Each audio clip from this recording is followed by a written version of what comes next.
નમસ્કાર મિત્રો, TV13 digital સાથે હું સંજય દવે. આજે વાત કરીશું ભારતીય જનતા પાર્ટીના પ્રમુખ કોણ. ચર્ચા તો લાંબા સમયથી ચાલે છે, પણ જે રીતે સૌ કોઈ જાણે છે તેમ ચર્ચાની અંદર ચર્ચાયેલા નામો ત્યારે જ ફાઇનલ થશે જ્યારે દિલ્હી બેઠેલું હાઈકમાન્ડ તેના ઉપર મહોર મારે. કારણ કે ભારતીય જનતા પાર્ટીની એક પ્રણાલી રહી છે કે કોઈ પણ વાત મીડિયાની અંદર જાહેર થાય અને એના પછી જો એ લોકોએ જાહેર કરવી પડે તો એ શક્ય જ નથી.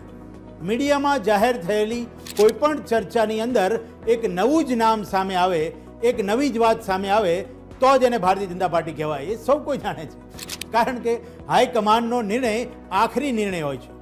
અહીંયા આપણે વાત કરીશું એમના પ્રમુખ કોણ. ભારતીય જનતા પાર્ટીમાં હવે પાર્ટી અધ્યક્ષ CR પાટીલ પણ વારંવાર કહી ચૂક્યા છે કે મારા અનુગામી ટૂંક સમયમાં આવશે. આપણે પણ આજે કહીએ છીએ કે ટૂંક સમયમાં ભારતીય જનતા પાર્ટીના રાજ્યના પ્રદેશ અધ્યક્ષનું નામ જાહેર થશે. નામ તો અનેક ચર્ચાયા છે. મયંક નાયકથી લઈને અનેક નામો એવા જે છે કે જેને ચર્ચામાં દરેકે સ્થાન મેળવ્યું છે, પણ ફાઇનલ કોણ થશે એ તો દિલ્હીની મોહર નક્કી કરશે. પણ એટલું જરૂર છે, જે રીતે આખો સિનારીઓ ગોઠવાયો છે, ગુજરાતની અંદર જે રીતે ચર્ચા ચાલે છે, ભારતીય જનતા પાર્ટી ઉપર સવાલો ઉઠેલા છે, ત્યારે એટલું કહી શકાય કે જે કોઈ અધ્યક્ષ બનશે તે બક્ષી પંચ અથવા તો OBCમાંથી જરૂર હશે. કારણ કે બે આ સમાજ જે છે જેની અંદર પ્રભુત્વ આપવાની ચર્ચાએ અત્યારે મંદ રીતે શરૂઆત તો કરી છે, પણ હવે દિલ્હી બેઠેલું હાઈકમાન્ડ શું નક્કી કરે છે જોવાનું રહ્યું.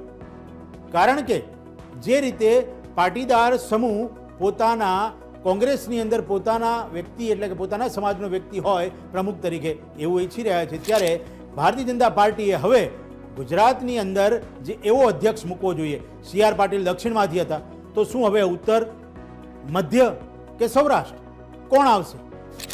એવું પણ કહી શકાય છે કે ઘણા એવા પીઢ નેતાઓ છે સૌરાષ્ટ્રના જેનું પણ નામ જાહેર થઈ શકે. પણ એટલું કહેવાય કે બક્ષી પંચ અથવા OBCમાંથી જે નામ હશે એ જ ફાઇનલ થશે. છતાંય જોઈએ, આખરે મોહર તો નરેન્દ્રભાઈ મારશે ત્યારે જ એનું નામ નક્કી થશે. ત્યાં સુધી જોવાનું અને ચર્ચા કરવાનું કામ છે જ. જોતા રહીએ.